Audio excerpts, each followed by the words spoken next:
Assalamualaikum warahmatullahi wabarakatuh. Halo teman-teman semuanya. Teman-teman di sini udah pada tahu belum sih apa itu HIV, apa itu penyakit HIV dan AIDS itu? Pasti teman-teman udah tahu, tapi masih minim pengetahuan ya.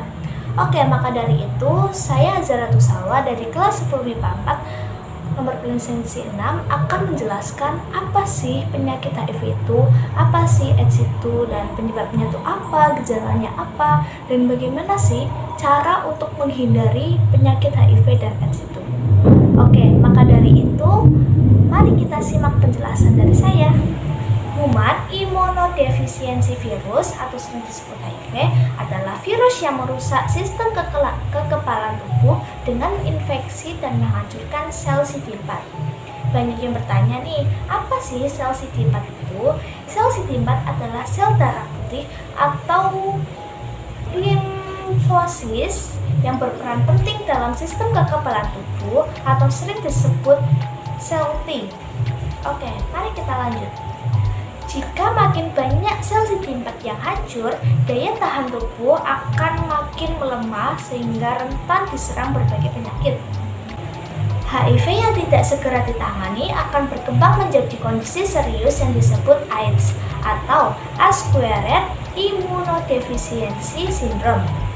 AIDS adalah stadium akhir dari infeksi HIV.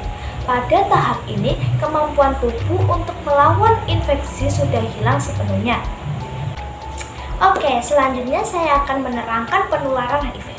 Penularan HIV terjadi melalui kontak dengan cairan tubuh penderita seperti darah, cairan vagina, cairan anus, serta ASI. Perlu diketahui, HIV tidak menular melalui udara, air, keringat, air mata, air liur, gigitan nyamuk, atau sentuhan fisik. HIV adalah penyakit seumur hidup. Dengan kata lain, virus HIV akan menetap di dalam tubuh penderita seumur hidupnya. Meski belum ada metode pengobatan untuk mengatasi HIV, tetapi ada obat yang bisa memperlambat perkembangan penyakit ini dan dapat meningkatkan harapan. Selanjutnya adalah kasus HIV dan AIDS di Indonesia. Berdasarkan Kementerian Kesehatan RI tahun 2019, terdapat lebih dari 50.000 kasus infeksi HIV di Indonesia.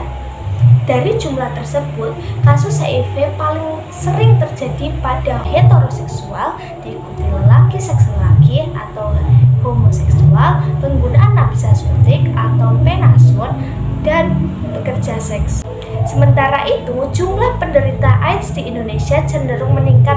Di tahun 2019 tercatat lebih dari 7.000 penderita AIDS dengan angka kematian mencapai lebih 600 orang. Akan tetapi, di tahun 2005 hingga 2018, angka kematian akibat AIDS di Indonesia terus mengalami penurunan. Hal ini menandakan pengobatan di Indonesia berhasil menurunkan angka kematian akibat AIDS. Sekarang saya akan menjelaskan gejala-gejala HIV dan AIDS. Kebanyakan penderita mengalami flu ringan pada 2-6 minggu setelah terinfeksi HIV. Flu bisa disertai dengan gejala lain dan dapat bertahan selama 1-2 minggu. Setelah flu membaik, gejala lain mungkin tidak akan terlihat selama bertahun-tahun meski virus HIV merusak kekebalan tubuh penderitanya, sampai HIV berkembang menjadi stadium lanjut menjadi AIDS.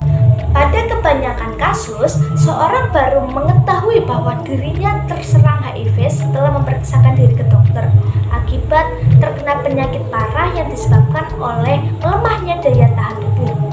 Penyakit parah yang dimaksud antara lain diare kronis, pneumonia, atau toskoplasmosis otak. Sekarang saya akan menjelaskan penularan HIV. Penularan HIV dapat terjadi melalui hubungan seks vaginal ataupun anal, penggunaan jarum suntik, dan transfusi darah. Meskipun jarang, HIV juga dapat menular dari ibu ke anak selama masa kehamilan, melahirkan, dan menyusui. Oke, selanjutnya inilah faktor yang dapat meningkatkan resiko penularan sebagai berikut. seksual dengan berganti-ganti pasangan dan tanpa menggunakan pengaman. 2.